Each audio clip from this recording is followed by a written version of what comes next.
Long before this land had a name, there was a place that breathed beneath the dirt, a spring patient and waiting. The Aelari found it when the world still whispered. They said the water could sing with the light. It gave them warmth, harvest, and power, and they built their world around its glow. They unearthed the spring with careful hands, brushing away the sand until it shivered awake. The first trickle of water slipped through the cracks, then it split and curved and made new lines throughout the sand. It didn't follow their tools. It made its own shape, like a creature remembering where it once lived. Within the water, lily pads unfurled first, green mirrors drifting over the glow. Then it began to bloom, slow and deliberate, as if it was testing the air. Pale fluorescent petals shimmered white above the surface, while others bloomed in pale pink and deep violet, the colors bleeding gently into the ripples. Around the edges, new grass threaded through the damp soil, wrapping the heart in a living border.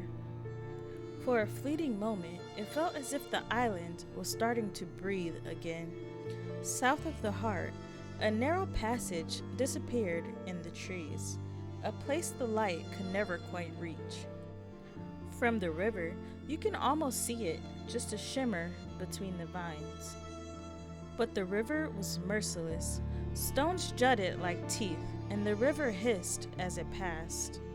Some say that Aelari cursed the river, weaving wards into its depths so no one could stumble upon the heart uninvited.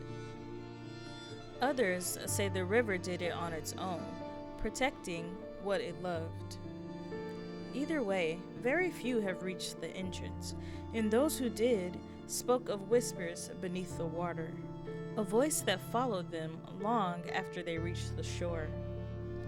The first explorers cut through the forest carefully. Then, all at once, the trees opened, mist curled slowly around their ankles, and there it was, the heart spring. Its glow flickered beneath the surface, like something breathing in the dark. The Aelari laid path to honor what was found, each stone placed in rhythm with the hum, as if the earth itself kept time beneath their feet. Lanterns rose beside the pathway, their glow rippling across the surface. When the last light was set, the air seemed to settle, a quiet acknowledgement between the heart and its keepers. Fences followed. They seemed to guide travelers rather than trap them.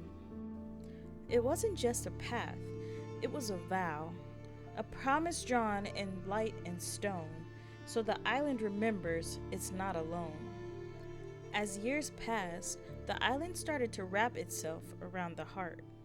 The pine trees grew tall, their branches filtering soft light across the spring. Between their roots, clusters of mushrooms gathered, white and pale amber glowing in the dusk. Wildflowers covered the brush in pinks and purples, and fireflies returned, drawn to the hum like it was a promise they once made.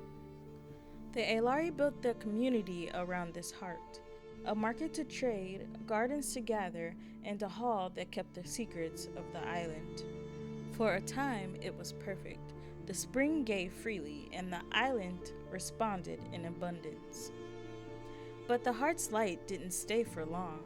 It gave too much too quickly, and the island began to take it back.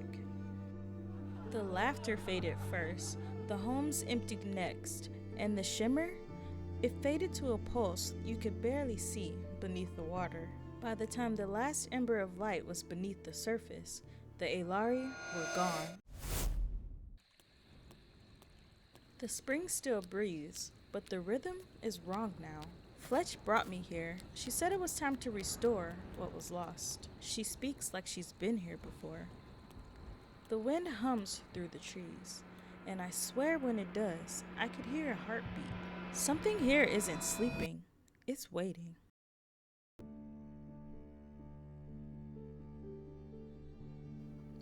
If the story of the heart spring spoke to you, stay close. There's something waiting at the surface. Like, comment, subscribe, and keep your lantern lit. You'll need it for what comes next.